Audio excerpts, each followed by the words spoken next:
thank you, everybody. We're going to hand over to Esme of Impact of Omission, who is now going to lead our fourth panel on how do we decolonize the curriculum. Can we remind people to use the hashtag on your social media, please?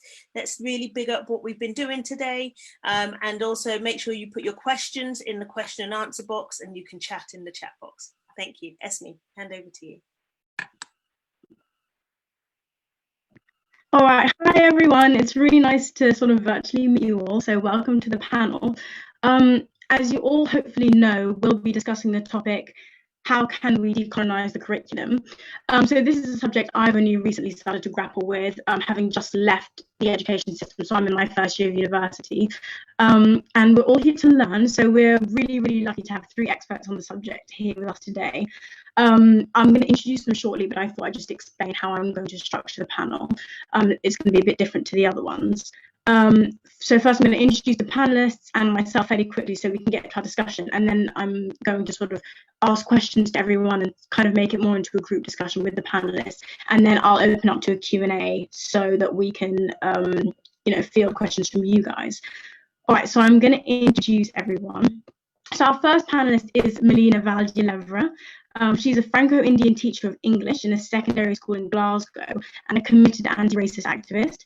She's a board member of the Scottish Association for Minority Ethnic Educators, and she represents the NASUWT as an equality advisory, as well as being a member of the Scottish Trade Union Congress and a member of the Scottish Government Working Group on Increasing and Retaining Ethnic Minority Teachers. In February 2019, Melina co-founded the Anti-Racist Educator, an online learning platform led by a collective of educators of colour in Scotland, working towards creating an education system that is equitable, free from racial injustice, and critically engaged with issues of identity, privilege, and power. I'm sure you've all heard of it. It's a great organisation. We're really lucky to have Melina here with us today. Our next panellist is Mugwena Maluleke. He's the General Secretary of the South African Democratic Teachers Union, so very lucky to have him on board. A former maths teacher, Mugwena has been a member of the SADTU since its inception in 1990, serving as a branch organiser when the union was fighting for recognition from the apartheid government. Now in his capacity as General Secretary of the Union, he has vowed to fight for the infrastructure to address the dignity of every child in the schooling system, believing that an education system must be inclusive and that the curriculum and learning materials must be customised to facilitate the learning of every child. He is also a member of the African National Congress. And last but not at all least is Pamela Jikiemi, our final panelist. So she is an actress and a professor of dramatic arts in her role as head of film, TV and radio at the Royal Academy of Dramatic Arts. She was classically trained at Ulra with postgraduate study completed at the Royal Central School of Speech and Drama. Pamela is also currently a PhD candidate exploring representation in actor training. She has published works such as her chapter Training or Racialization, the Case of the Black British Trainee Actor, and her curatorial statement given at the Wimbledon College of Arts event, Decolonizing the Arts, in which she discusses the sinister pervasiveness of white world and how we must look at the arts and indeed all subjects through a lens that does not assume whiteness to be the default. And now I'll finally introduce myself. So my name is Esme. As I said before, I'm a first year university student, and I'm one of the co-founders of the organisation Impact of Omission, alongside my co-founder Nell Bevan, who unfortunately can't be here today. So we're two students going into our second year of uni, and we've been recently campaigning for Britain's colonial past to be made mandatory as part of the UK curriculum in secondary and primary schools. So our movement kind of started when we launched a survey in June with the aim of collecting data on the true state of the UK curriculum, as we noticed that the government has a tendency to say, oh, well, it's on the non-compulsory curriculum, so really it's up to teachers to choose it and we can't really control it, and we're sure it's being taught anyway. So we got over 56,000 responses and the results spoke for themselves. Before we get into the panel, I thought it might be valuable to share some of the findings from the survey, which just shows how shocking the gap in teaching is. So the survey had responses from people all across the United Kingdom, 56,000, as I said, and it's sort of, we get a few more every single day, and from many different age groups. And it shows that whilst 86% of the 56,000 respondents studied the Tudors and 72.3% studied the Battle of Hastings, only 10% studied the role of slavery in the Industrial Revolution, and a shocking 7.9% studied the British colonisation of Africa. So I personally find these results to be shocking, and I think they do speak to the fact that teachers do have a certain power to choose what they teach from the curriculum. And I mean, I know it's hindered by sort of resources and the willingness of people higher up in the school to put this in the curriculum for individual schools. But I think it shows that, you know, there is a lot of work to be done, and we can all do better, essentially. Anyway, so the survey is still open, and we also have a petition that reached its goal of 100,000 signatures within 48 hours, and is currently sitting at just over 250,000. Oh wait, are we having? Oh no, I hope my voice is coming through. I hope I can be heard. I'll try and speak more slowly. Anyway, so the petition and survey are still open if anybody wants to, you know, get involved with that. And we do have a website, which I'll try and link in the comments at some point. So to quickly kick off our discussion, I thought we could define our terms. So when we say decolonizing the curriculum, what do we actually mean? I think I'll probably field this question to Mélina first, as I know you've previously discussed this in a really informative way in a webinar that I watched, and you kind of, you know, managed to communicate some really complex topics in a way that I personally found accessible. So perhaps you can answer this first. So just to repeat, the question was, when we say decolonizing the curriculum, what do we actually mean? I'll put you on the spotlight. Oh, hi. Thank you so much, Esme, for this fantastic introduction, and all the panelists before. The conversations were so incredible. And I think it's really important, the way you framed this is we're all learners. I think you called me an expert, but I like to consider myself a learner. I'm still learning so much.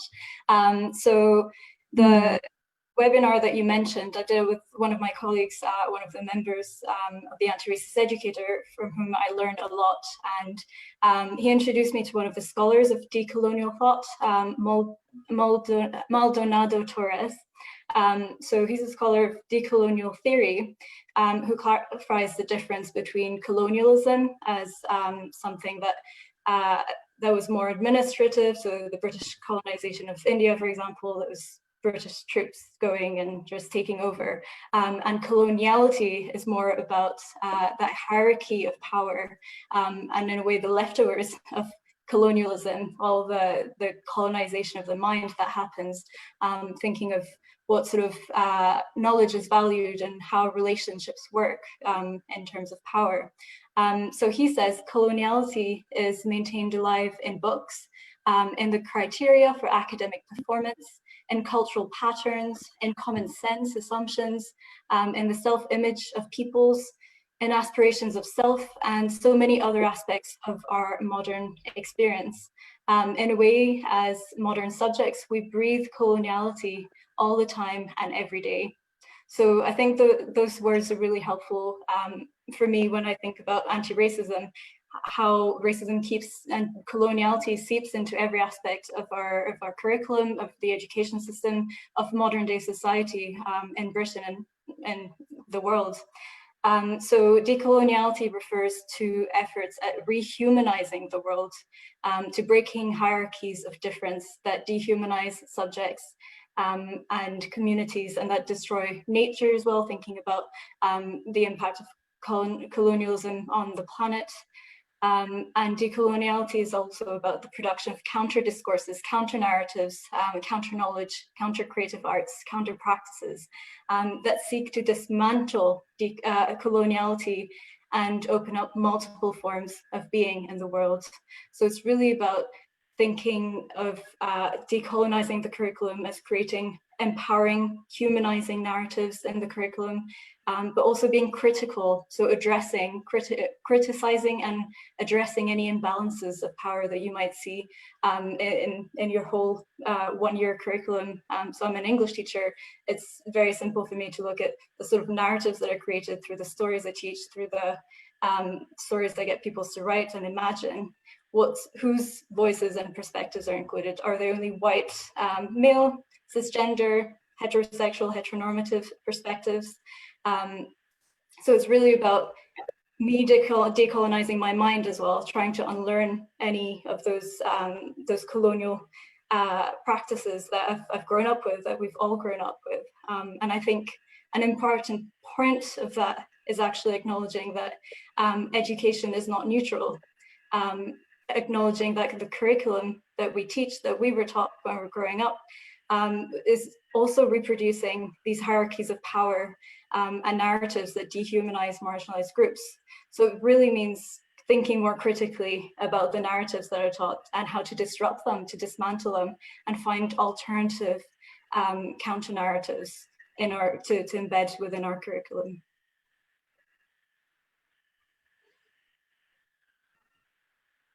Yeah, that's really interesting. I think what you said really sort of unpicked that really well, in that it's not just like colonialism sort of affects everything, and even things like part of decolonizing your mind is that even the things that you think sort of haven't been touched by it 100% have. And that decolonizing the curriculum almost starts with like decolonizing our minds, because it's a scary thing to think about, and sort of something that I think sort of Black people especially struggle with, the idea that, you know, even our minds have been colonized, and the way that we sort of think about everything, and sort of, as you mentioned, like aspirations and just the place that you fit into the world has been sort of, yeah, like invaded, I guess. It's a really interesting thing to think about, and I think you summarized that very well. So I think my next question would be to Mugwena, if that's all right. So I think something else that I really want to delve into is examples. And I think, because I think it's really hard to move forward, because, you know, I mean, somebody always has to do it first, which is, you know, a burden on that person, but it luckily means that the rest of us can learn from their successes and from their mistakes. And so to have somebody who has been a core member and a key participant in decolonizing a curriculum in South Africa, which is obviously a country that has struggled with the deeply racist past, as we all have. And so I think I would like to ask Mugwena, in your experience of decolonizing curriculums, what would you identify as the key parts of the process? And did you face any significant obstacles? And if so, what were they? I'll put you on the spotlight. Or I think...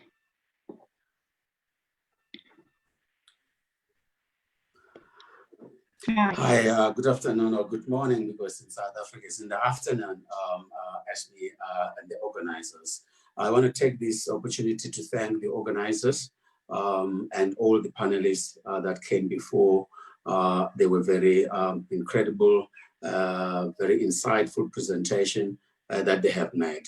So I want to take this opportunity first to answering your question about the experience that we have had since 1994.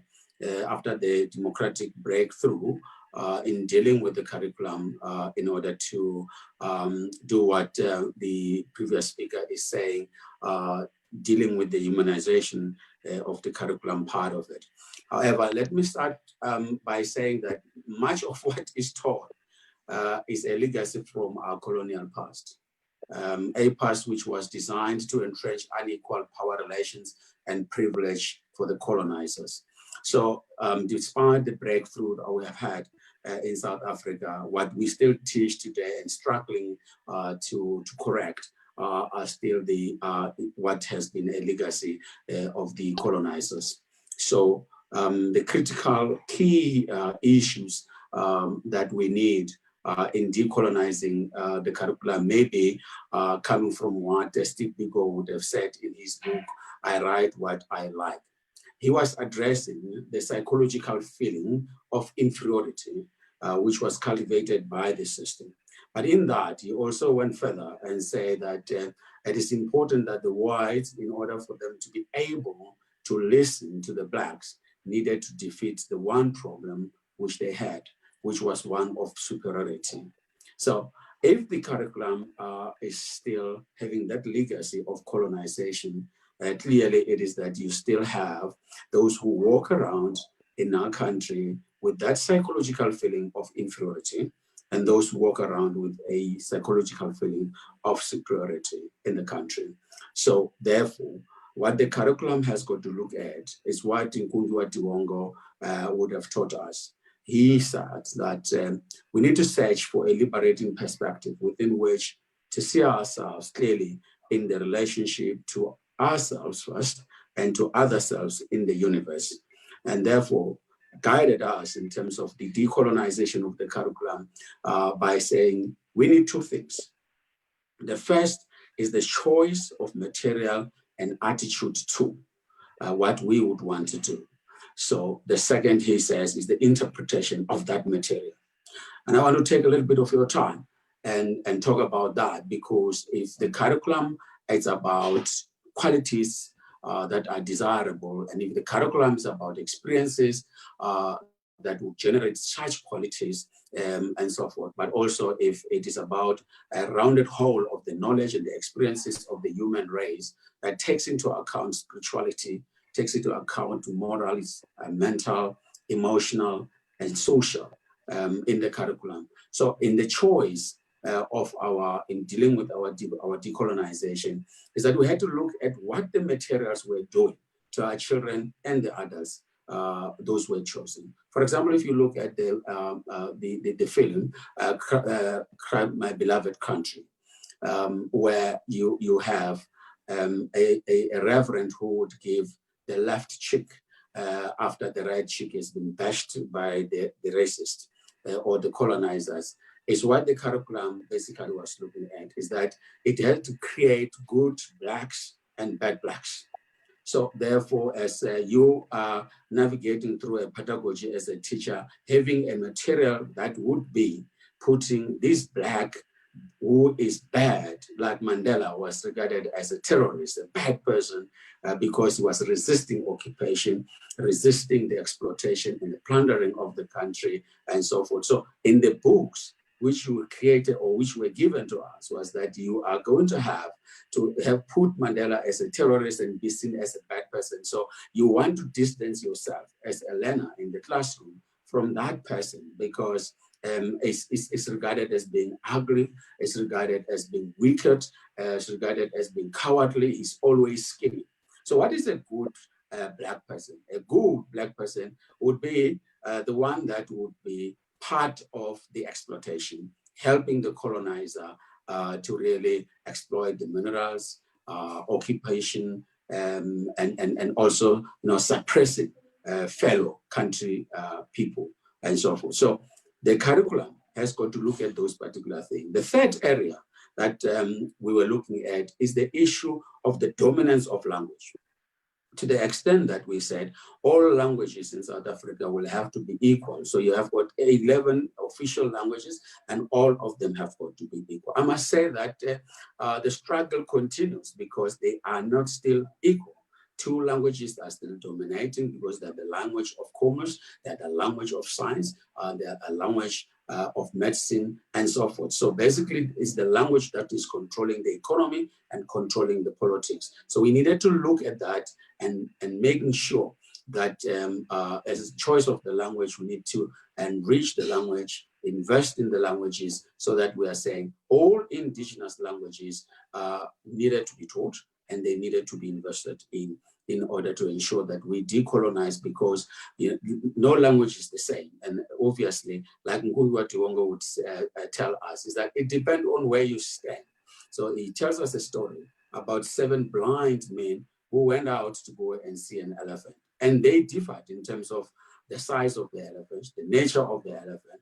The second step was, let's touch the elephant. And they start touching the elephant, and then they touch the leg, they touch the ears, they touch the trunk, they touch everything. But when they went home, they were still different, because wherever they were standing, physically, the base was different, and therefore they were going to see things differently. So the curriculum needed to look into those kind of things to say, it is important that you build that. So the fourth area that we would have touched on that was the deconstruction and reconstruction. So you needed an area where we have got to talk about ethics and values, human rights in the curriculum, so that we are then able to say we are all equal in front of the law, and therefore our cultures are also equal, and respect for all religion in the country of one. So those things were then put in the curriculum as part of the principles of the curriculum. They were also put in the curriculum as part of the objective of what we want to create, a cohesive country. So you needed to address issues of social cohesion by making sure that the choice of the material you do and the training of the teachers are very critical around how they are going to be teaching and how they teach, and the order in which they are going to be teaching those things, recognizing the fact that knowledge was still basically controlled by the European in terms of epistemology, in terms of research methodologies and everything. So it's still a Western. So your choice of material, one way or another, is affected and is going to be affected by what is available and who has been training who and for what purpose and so forth. So it's still the challenges that we are still seeing it as in South Africa and decolonizing is that it's a very difficult task. When the resolution was taken in Thailand by EI, we knew it's a very difficult task because there's pushback. And the pushback would be in a country like South Africa, have different education system. So you'll have the Danish system in South Africa, and you'll have another system, or there's the German system in South Africa. So whilst you are trying to decolonize, you continuously would be having others creating new system in education so that they do not form part of this rainbow nation that Mandela fought for and many others fought for and so forth. So pulling themselves out of this particular one nation. So you does still have one of the obstacles that you still see in South Africa. It is the issue of the political landscape, that the politicians, once they get into office, they will not support the investment in languages. They will not support the investment in the teachers who will then be able to help in the decolonization of the mind and emancipating us from the mental slavery, as Bob Marley's lyric was saying. So they will then, as the elite, and being Black for that matter, would begin to say, look, you will not encourage learners to be doing indigenous language. You can't do science in your indigenous languages because you are going to deny the learners an opportunity to be employed and to be entrepreneurs or to be scientists. And we know that it's not true. It is precisely because of what Mukungiwa Tuongo said. It is where they are standing today. And that's why they are seeing things differently from all of us as activists on the ground that says we need to do that. So the real challenge is the financial investment in the training of the teachers, in the writing of the materials. If the materials are not available in the language at which you understand as an African language or an indigenous language, clearly it is that you are going to have barriers in understanding the work that is written in another language. So it's a big barrier that we're still encountering when we're decolonizing the curriculum. However, we are not deterred. We are determined, we are resolute in terms of moving forward to decolonizing even the university curriculum so that it takes into account the African and indigenous language, indigenous knowledges, and the culture that we use to resolve the issues of economy, politics, and social problems in the country, including the health issues that are still confronting us and in this day and era.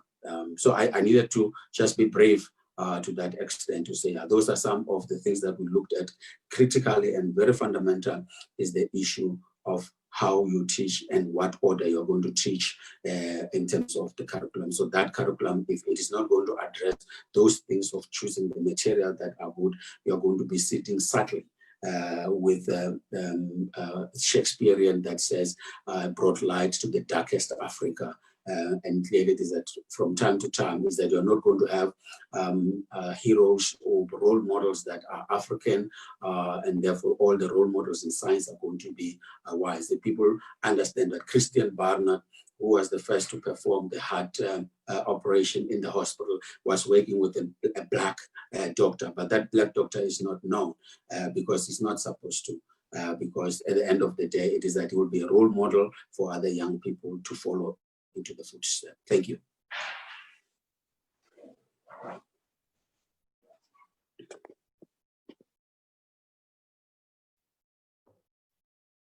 Esme, you're on mute. Yeah, sorry. No, thank you so much for that. That was a really incredible answer, and I learned a lot from what you said. And I just wanted to kind of pick apart some of the things. So, but in sort of in terms of a different discipline. So, I mean, to be honest, I can semi-relate to the idea of sort of political parties and politics getting involved.